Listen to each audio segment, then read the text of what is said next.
Hello les amis, alors une petite vidéo pour vous éviter de tomber dans un piège dans lequel les élèves tombent souvent parce qu'il y a deux notions qui se ressemblent énormément du point de vue des unités. Ce sont les notions de concentration massique et de masse volumique. Et donc le but de cette vidéo est d'apprendre à les différencier pour que vous compreniez vraiment fondamentalement ce que représentent l'une et l'autre. Alors du coup, si on compare, si on regarde les formules, à chaque fois, on a quelque chose qui est égal à m sur v. M sur v. Donc, à chaque fois, on calcule des grammes divisés par des litres.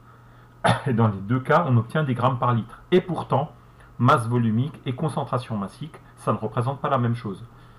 Alors, les deux formules peuvent avoir trait à une même solution. Donc, par exemple, j'ai pris l'exemple d'une solution que j'ai dessinée ici, où on a donc le solvant qui est l'eau, visiblement, vu la tête des molécules. Donc, en rouge, et blanc, vous avez les molécules d'eau qui sont donc le solvant, et vous avez le soluté qui est en bleu.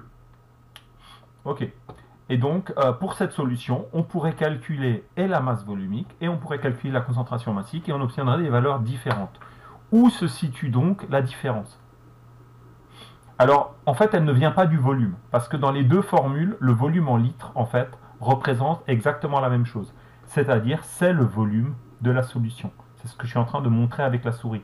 Donc, le volume ici, le volume de solution, eh ben, la valeur, en fait, numérique, et même intrinsèquement, enfin, je veux dire, la lettre V, représente la même chose dans chacune des formules.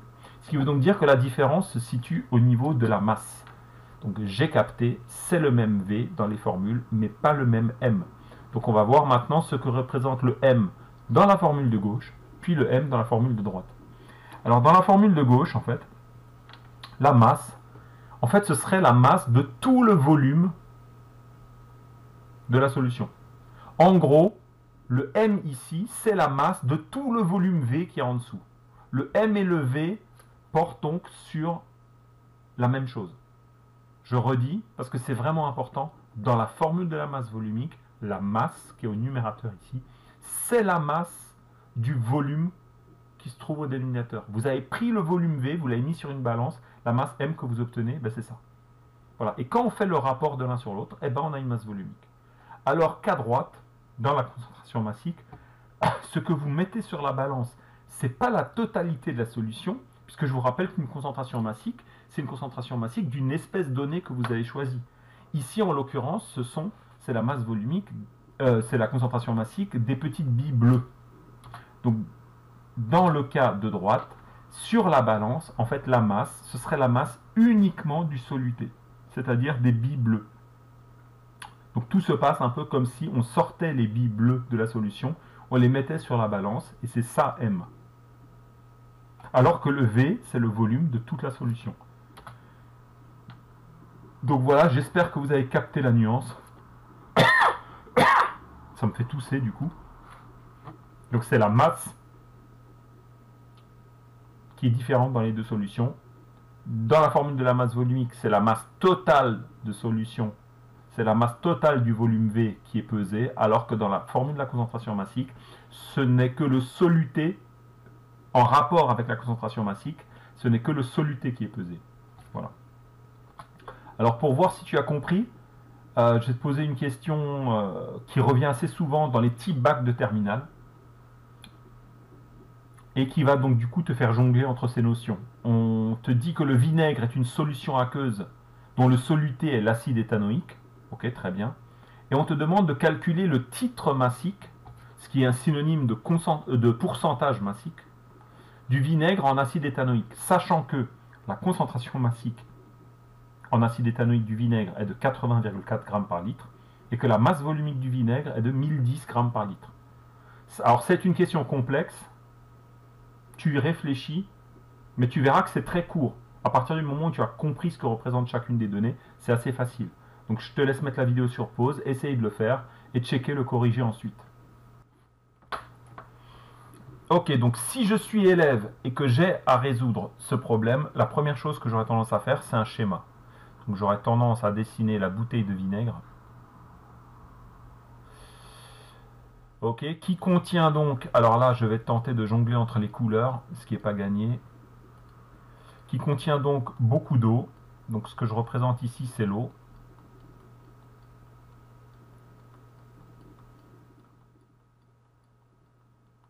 Voilà, donc ça, ce sont les molécules d'eau. Et à l'intérieur, en fait, vous avez quelques molécules d'acide éthanoïque qui nagent. Acide éthanoïque. Que je vais décider de noter AH. C'est souvent ce qui est fait en terminale. Quand vous avez la flemme d'écrire le nom de l'acide en grand, parfois on utilise la notation AH. Vous comprendrez en terminale pourquoi on la note ainsi. Ok, donc là j'ai fait un petit schéma, ce qui parfois peut être habile. Hein. C'est pas demandé, mais ça peut vous aider à comprendre, à imaginer la situation. Donc ce qu'on vous demande de calculer, donc par définition,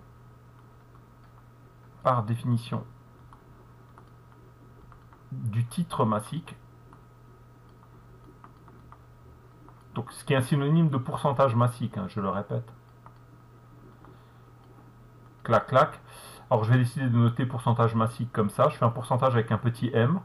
Et c'est le pourcentage massique de qui? Alors du coup je vais prendre en rouge. Ben, c'est le pourcentage massique d'acide éthanoïque. Donc je vais écrire acide. J'aurais pu écrire AH, tiens. Voilà.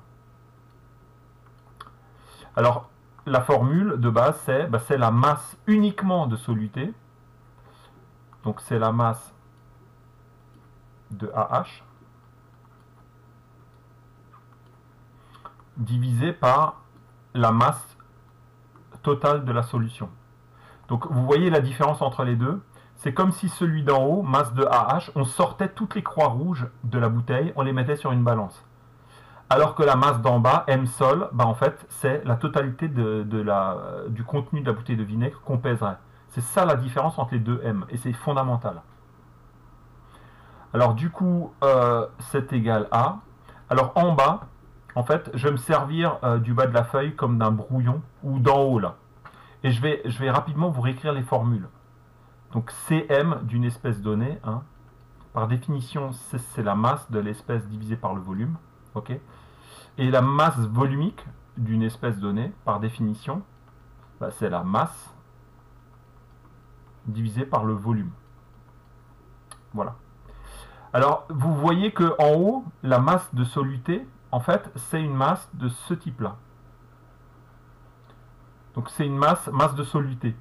Donc, en fait, par retournement de la formule en haut, en fait, on peut écrire que la masse de AH, c'est Cm, la concentration massique de AH, fois le volume. Donc, c'est la concentration massique de AH fois le volume. Vous voyez, c'est un retournement, ce que je viens de faire, c'est un retournement de la formule d'en haut, puisque il fallait que j'isole masse de soluté qui intervient dans la formule d'en haut. Et alors en bas, alors au lieu d'écrire peut-être X, parce que c'était un peu maladroit, je vais l'écrire différemment. Je vais écrire masse volumique de la solution, c'est égal à la masse de la solution divisé par le volume de la solution. Je pense que c'est mieux si j'écris les choses comme ça. Ok ? Et du coup, en bas, le M sol, en fait, c'est le M sol qui intervient dans la formule de la masse volumique et que je vais donc isoler par retournement de la formule de la masse volumique. Donc ça, vous savez maintenant faire des retournements. La masse de la solution, ce serait donc égal à la masse volumique de la solution fois le volume de solution. Voilà. Donc si je résume, la masse d'en haut, la masse de AH, je l'ai obtenue d'une certaine façon son expression en faisant le retournement de la formule de la concentration massique. Et en bas, le M sol, je l'ai obtenu en faisant un retournement de la formule de la masse volumique. Et j'obtiens donc l'expression que je vous montre ici. Et on voit qu'on peut simplifier le V sol. D'où, en fait, finalement, la formule simple, le pourcentage massique du vinaigre en AH, en acide éthanoïque, est donc égal à la concentration massique de AH divisé par la masse volumique de la solution. Et ça, je peux encadrer parce que c'est l'expression littérale. À partir de là, je peux faire l'application numérique. Donc le pourcentage, alors j'ai oublié de mettre le M, c'est pourcentage massique. Ok, clac, clac, d'acide éthanoïque. C'est donc numériquement égal à Ben, la concentration massique, c'est 80,4 grammes par litre. Et on divise par 1010, qui est la masse volumique de la solution. Alors on constate que les unités se simplifient, et donc que le résultat n'aura pas d'unité, puisque des grammes par litre divisé par des grammes par litre, ça n'a pas d'unité. Et donc si je fais 80,4, qui a 3 chiffres significatifs, que je divise par 1010, qui a 4 chiffres significatifs, et si j'en garde 3, j'obtiens 0,0, et 7 c'est le premier chiffre significatif, puis 9, puis 6.